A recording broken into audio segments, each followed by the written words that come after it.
días, estudiantes del octavo básico B. Bienvenido a la continuación del módulo Edad Moderna y Renacimiento.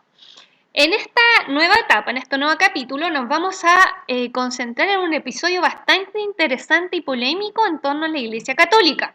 ¿Ya? El objetivo de nuestra clase es caracterizar la Reforma y Contrarreforma a través de cómic histórico para valorar la creatividad. ¿Ya? La clase anterior habíamos revisado el contenido relacionado a revolución científica. Siempre tenemos que ver este periodo, chiquillos, mirando este esquema, ¿cierto?, que les di la primera clase del módulo. Sobre todo porque en la Edad Moderna, ¿cierto?, nos vamos a concentrar siempre en la idea del humanismo, ¿ya? Recuerden, el ser humano es el centro de atención. Se le da una importancia mayor, ¿cierto?, la capacidad del hombre de poder razonar y poder crear. Por eso, durante el módulo anterior, a partir de este mismo poder que se le da al ser humano y su capacidad de pensar, revisamos un periodo llamado Revolución Científica, donde distintos personajes, ¿cierto?, crearon nuevos elementos muy importantes e inventos muy importantes para la época. Siempre, además, debajo del concepto de humanismo, recordando el concepto de antropocentrismo. Antropo significa hombre, y centrismo es que se centra en el hombre, ¿ya? Personajes como Johann Gutenberg, encargado de inventar la imprenta, ¿cierto?, cuyo primer libro fue la Biblia y que sus ideas pudieron llegar a mayores lugares. Por otro lado, tenemos al caballero Nicolás Copérnico, quien había ideado una teoría, ¿cierto?, que iba en contra de los principios de la Iglesia Católica, ¿ya?, que ya no ponía en el centro a la Tierra, sino que ponía el Sol en el centro del sistema solar, y eso le pareció muy polémico a la Iglesia Católica. Ustedes saben, ¿cierto?, les comenté que él fue perseguido por la Iglesia Católica y fue dado de muerte, ¿ya? ¿Por qué pasa esto? Eso es lo que vamos a conocer el día de hoy. ¿Qué va a pasar en la Iglesia Católica? Que va a empezar una persecución, ¿cierto?, entre comillas, una casa de brujas dentro de este periodo. Vamos a ver. Aquellos que debemos considerar, chiquillos, antes de seguir, son dos cosas. El poder en Europa, en general, estaba a cargo de dos grandes elementos. Primero, el poder político estaba en manos de las monarquías. Desde que estudiamos la Edad Media, donde Europa estaba dividida en feudos, después supimos, ¿cierto?, que estos feudos se fueron convirtiendo en burgos o ciudades. A cargo de esos burgos o ciudades siempre habían monarcas o reyes. Cuando hablamos de reinos, nos estamos refiriendo a monarquías, monarcas o reyes que tienen este derecho divino, ¿cierto?, para poder llevar a cabo su poder político. Todos le tenían que hacer caso a los reyes o monarcas. Sin embargo, no eran las únicas personas que tenían el poder, no eran solo los monarcas, sino que también había un poder religioso muy importante. En este caso, quien tenía el poder y era el representante del poder religioso era el Papa. El Papa, chiquillos, es el principal representante de Dios en la tierra. El primer papa ya de la historia fue San Pedro, el apóstol de Jesucristo. Y desde ahí se ha ido, ¿cierto?, movilizando, ¿cierto?, heredando este poder a otros papas. ¿Ya? Por lo tanto, en Europa tenía poder tanto los monarcas como los papas, o el papa, ¿ya? Es solo un papa. ¿Quién tenía entonces, qué pasaba en la Iglesia Católica? La Iglesia Católica tenía la unidad religiosa, es decir, la Iglesia Católica era quien tenía los mayores adherentes. Ellos tenían el poder, la mayoría de las personas en la Edad Moderna eran católicas, y eso había sido desde la Edad Media.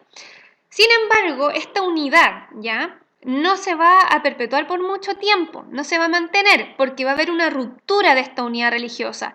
Es decir, van a hacer un movimiento que va a querer, en el fondo, quitarle este poder a la Iglesia Católica porque habían ideas que no estaban del todo correctas. ¿Ya? ¿Cómo se va a llamar ese movimiento que se desarrolla en el siglo XVI? Se va a llamar la Reforma Religiosa. ¿De qué hablamos cuando hablamos de reformar? Reformar significa modificar algo, por lo general con la intención de mejorarlo. ¿Qué va a querer hacer este movimiento llamado reforma religiosa? Va a querer reformar y mejorar las ideas de la Iglesia Católica. ¿Ya? ¿Por qué? Porque había un desprestigio dentro de la Iglesia Católica, es decir, se estaban haciendo malas prácticas y eso había que cambiarlo.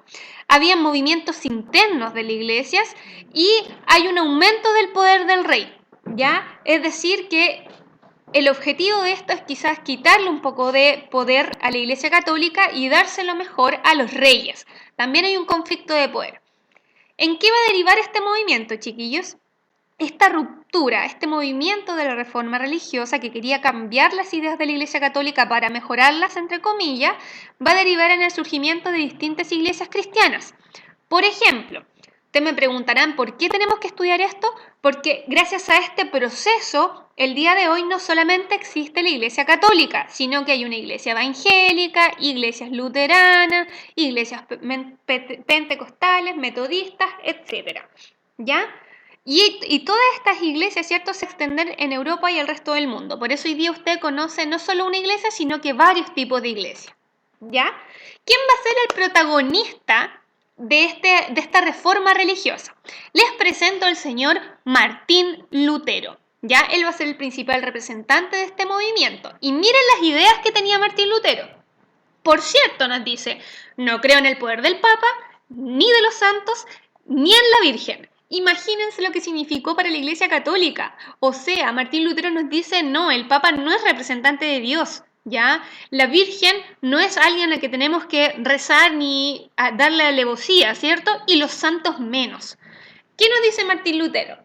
La Biblia es la única fuente para conocer a Dios. No necesitamos intermediarios, o sea, no necesitamos a nadie. Por ejemplo, muchos de ustedes quizás tienen, o sus padres, su familia, tienen estas tradiciones de rezarle a un santo que sean como intermediarios, ¿cierto? La Iglesia Católica creemos un poco en esas ideas, pero Martín Lutero no creía que fuese necesario. Para él lo más importante es la Biblia porque en el fondo era palabra de Dios, ¿ya? ¿Qué va a hacer este señor Martín Lutero? Va a tener la polémica idea de pegar sus 95 tesis, que tenían ideas como las que están aquí, pero tenían mucho más, imagínense, eran 95, y las pegó en la puerta de una iglesia. A este hombre, obviamente, se le vinieron muchas autoridades encima, tuvo muchos problemas que vamos a revisar en el video que van a ver de la vida de Lutero, ¿ya? ¿Por qué Lutero va a tener estas intenciones? Porque habían personajes, por ejemplo, como el Papa León X, que en 1515 puso en venta las nuevas indulgencias para pagar la construcción de la iglesia de San Pedro del Vaticano. ¿Qué son las indulgencias, chiquillos? Son el perdón de los pecados concedido por la Iglesia Católica. ¿Qué va a hacer este Papa León? Va a vender las indulgencias. Es decir, estaba vendiendo el perdón de los pecados. La gente pagaba. Yo le doy, no sé, 1.000 pesos, padre, y me perdona este pecado que hice en la mañana. Entonces a Martín Lutero esto le pareció aberrante. Por eso dice, ¿es broma? Solo la fe en Dios asegura tu salvación. El perdón de los pecados no lo puedes vender. O sea, se creó un conflicto aquí entre este papa, ¿cierto?, y Martín Lutero, quien decidió iniciar este movimiento de la Reforma Protestante, ¿ya? No solo él, ¿cierto?, fue el encargado de difundir estas ideas, sino que en el Sacro Imperio Romano Germánico, lo que hoy día conocemos como Alemania, también estas ideas luteranas se difundieron con rapidez, sobre todo entre nobles, príncipes y burgueses, porque acuérdense que ellos querían tener el poder ellos, querían quitarle el poder a la Iglesia Católica, entonces se ayudaron un poco de Juan Calvino y Martín Lutero y de sus ideas para poder quitarle poder a la Iglesia, ¿ya? Miren lo que va a pasar. Como fan de Lutero, el señor Juan Calvino nos dice que también cree que la libre lectura de la Biblia es importante, también niega el culto a los santos, el culto a la Virgen y además también rechaza la autoridad del Papa, ¿ya? Pero nos agrega un nuevo concepto y nos va a decir, digamos, sí a la predestinación, sí a las actividades lucrativas y a la separación de la Iglesia del Estado. ¿Ya? Interesante aquí, el Estado, las cosas políticas por un lado y la Iglesia por otro. Interesante el concepto de predestinación porque Juan Calvino va a decir, oye, no pueden vender el perdón de los pecados. Todos los hombres y mujeres tenemos nuestro futuro, ¿cierto?, ya predicho por Dios. Por lo tanto, no podemos cambiarlo. Solo lo que tenemos que hacer es rezar, leer la Biblia, ¿cierto?, para poder mantenernos en el camino de Dios. Pero nosotros estamos predestinados ya por Dios. Entonces, por ejemplo, imagínense, para él comprar el perdón de los pecados es ilógico porque todos estamos ya predestinados, ¿ya? ¿Qué va a pasar? Obviamente, chiquillos, la Iglesia Católica no se va a quedar de brazos cruzados frente a estas ideas. Entonces aquí yo les puse a Goku y Freezer, para los que ven Dragon Ball, ¿cierto?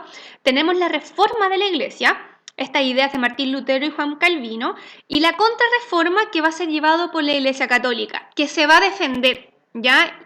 Y se van a reunir en un concilio llamado de Trento, que va a durar bastantes años, ¿ya? No va a ser solo uno, sino que van a ser distintas reuniones. Aquí yo les puse una foto donde se reunían distintas autoridades de la Iglesia Católica y ellos van a decir, hay que reformar la Iglesia, no hemos equivocado. Por ejemplo, acá este caballero dice, definitivamente no más venta de indulgencia, o sea, no podemos vender el perdón de los pecados. Pero los demás también van a decir, afirmativo, propongo reafirmar la fe católica. O sea, está bien, hemos cometido errores, pero vamos a reafirmar nuestra fe. Así que vamos a seguir creyendo en los santos y en la Virgen y el Papa va a ser nuestra máxima autoridad. O sea, aquí, más que llegar a un acuerdo, cada bando, tanto la Reforma Protestante como la Contrarreforma, van a reafirmar sus ideas, ¿ya? Incluso, chiquillos, y esto se lo anticipé en el módulo anterior y en la tutoría, la Iglesia Católica va a crear el Tribunal de la Santa Inquisición, donde se van a preocupar de perseguir a todos aquellos que eran considerados como herejes y los van a torturar. Esta es la época de la caza de brujas, ¿ya? Donde se establecieron distintos tipos de tortura. Ya tenemos la rueda aquí, el estirador de cuerpo, el desgarrador de senos, en el caso de las mujeres, y todos estos tipos de torturas que si bien son propias de la Edad Moderna, estos duraron mucho tiempo, incluso en la Edad Contemporánea, sobre todo en las épocas de los autoritarismos en América Latina. Es un periodo muy interesante de ver porque fue la misma autoridad católica quien estuvo a cargo de este tribunal encargado de perseguir a los herejes, aquellos que no creían en las ideas de la Iglesia Católica, y torturarlos. ¿Ya?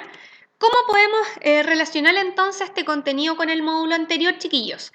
La revolución científica es tan importante para difundir las ideas de Martín Lutero y de este proceso de reforma de la Iglesia, porque Lutero, ¿cierto? Este caballero, cuando escribe sus 95 tesis y las pega en la puerta de una iglesia, ahí está la gente mirándolo, ¿cierto? No podían creerlo.